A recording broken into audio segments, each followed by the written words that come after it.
Have you ever considered that the British Empire's greatest World War I humiliation wasn't in the mud and trenches of Europe, but in the deserts of modern-day Iraq? This document completely shifts the perspective on imperial military strategy, laying bare the devastating consequences of ambition outpacing reality. Welcome to Strategic Labs. Like and subscribe for more strategic insights. To really understand the limits of power projection, we have to conduct a strategic autopsy of a definitive, shocking imperial collapse. Back then, the British Empire seemed absolutely invincible. Its global reach was unquestioned. But today, we're tearing down the comfortable myths surrounding the 1915 Mesopotamian campaign. We're going to see exactly how a seemingly unstoppable military machine broke down completely in the desert. 5. That's the number of grueling, agonizing months British expeditionary forces spent trapped and starving during the Siege of Kut. Isolated from December 1915 to late April 1916, the conditions were so desperate that soldiers were eventually forced to eat their own transport animals just to survive. And it culminated in the largest surrender of British forces in the war up to that date. This wasn't just a battlefield defeat, it was a devastating psychological blow to an empire that had totally believed its own myths of invincibility.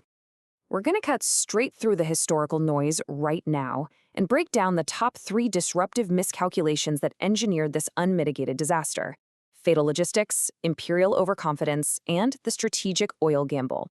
Point 1. Fatal logistics. So what exactly is a logistical bottleneck?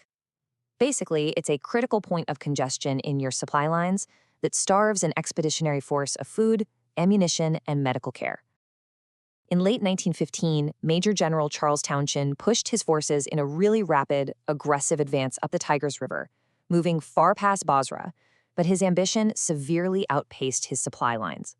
The British were relying entirely on riverine transport, using completely inadequate, shallow draft boats that simply couldn't handle the load. Toss in the harsh Mesopotamian climate with its muddy, unpredictable, shallow waters, and the hostile environment immediately exploited this bottleneck, leaving troops stranded without a lifeline. Let's trace how this builds into an absolute catastrophe.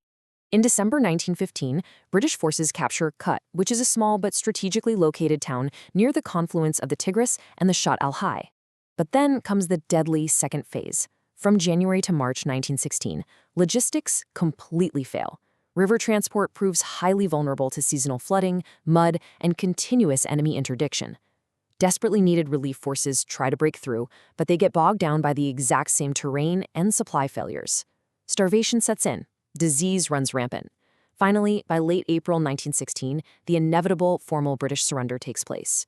What started as a temporary, optimistic foothold had slowly morphed into a 5-month death trap. The crux of this failure was a fundamental disconnect between British military ambition and the stark realities of Mesopotamian geography. Planners sitting in grand offices in London and India completely ignored the environment. They were looking at maps that didn't accurately show the devastating reality of the Mesopotamian marshes. They basically acted like classic armchair generals, right? Assuming initial battlefield success would naturally equate to long-term victory, while completely ignoring the fact that holding hostile territory requires sustainable, perennial logistics. Without that, you aren't capturing a city, you're simply preparing your own siege. Point 2. Imperial overconfidence. The British operated on a fatal assumption. They expected a quick, easy march against a fragmented and inferior foe. They viewed the Ottoman forces with intense imperial hubris, assuming they'd just scatter at the first sign of British might. But the ground reality? It was a brick wall. They faced a resolute Ottoman encirclement led by a highly capable commander, Halil Pasha. Pasha brilliantly used the difficult terrain to trap the British forces. The Ottomans were well-supplied, highly adaptable, and bolstered by German military advisors. The British entirely underestimated the adaptability and resolve of the enemy standing right in front of them. And it gets even worse when you look at the paralysis of leadership. Command inertia prioritized prestige over survival. When Townshend's forces were first threatened with encirclement, the British had a brief window to execute a politically embarrassing but tactically sound retreat. But the commanders paralyzed their forces in Kut.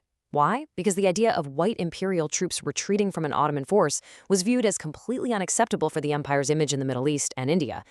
They just couldn't stomach the bad press. So in doing so, they transformed a temporary tactical retreat into a massive strategic liability, actively trading the survival of thousands of men for the illusion of imperial prestige. Point 3. The strategic oil gamble. What was actually driving Imperial forces so recklessly into this theater? Defeating the Ottomans was merely a medium priority. Protecting the jewel of the Empire India was certainly a high priority. But the absolute maximum driver was securing oil. Mesopotamia wasn't just a random patch of desert.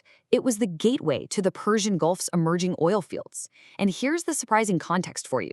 Winston Churchill had recently led the massive transition of the Royal Navy from reliable Welsh coal to foreign oil to make the ships faster and more efficient.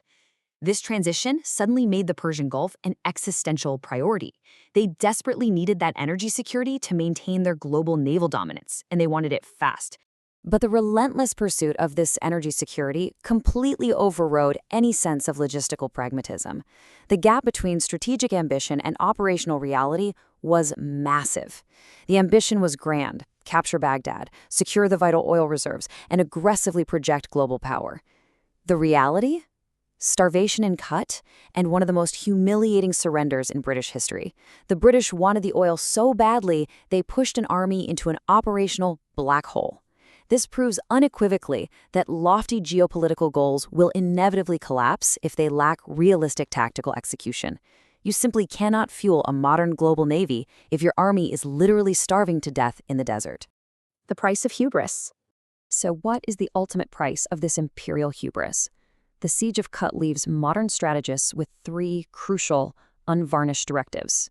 Step 1. Respect environmental limits. You cannot fight the terrain, the weather, and your competitors simultaneously and expect to win. If you ignore the ground truth, the ground will defeat you. Step 2. Guarantee supply chains. All the advanced technology, capital, and firepower in the world is completely useless without the basic logistics to deliver food, medicine, or resources. And Step 3. Align political aims with military or operational reality. Leaders in boardrooms or capitals can demand prestige and rapid expansion all they want, but if the operational reality on the ground cannot support those demands, the result is catastrophe. Ignoring these directives invites not just a temporary setback, but profound, lasting humiliation. Which brings us to a provocative question you should be asking yourself right now. Are modern expeditionary forces, or even modern global corporations and supply chains, still blinded by the exact same technological arrogance today? This is just a preview. For the full deep dive, check out our long-form podcast on the channel. See you in the next one.